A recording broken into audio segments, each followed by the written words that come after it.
Во време кога неговата гама доживува препород, Peugeot потсети дека моделот 304 наполни 50 години. Исто како што се случува и сега, тој со своето појавување најави една нова ера за францускиот производител, во која тој раскрсти со старите технологии и премина на современи решенија. Му претходеше појавувањето на 204, за чиј наследник тогаш се сметаше.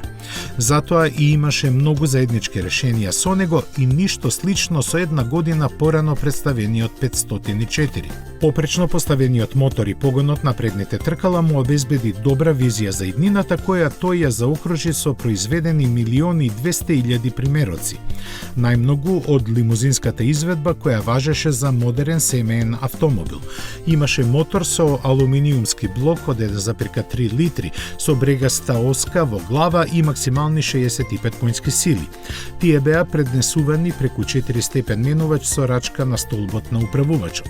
За кабриолети купе верзиите, кои ден денес се вистинска посластица за колекционерите, беше наменет посилен 73 конски мотор со двоен карбуратор.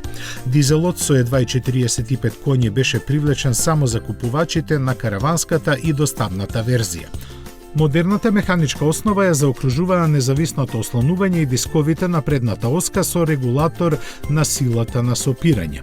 Развиваше скоро 150 км на час, а прифатливата цена предизвика во еден момент да зафати фантастични 15% пазарно учество во Франција.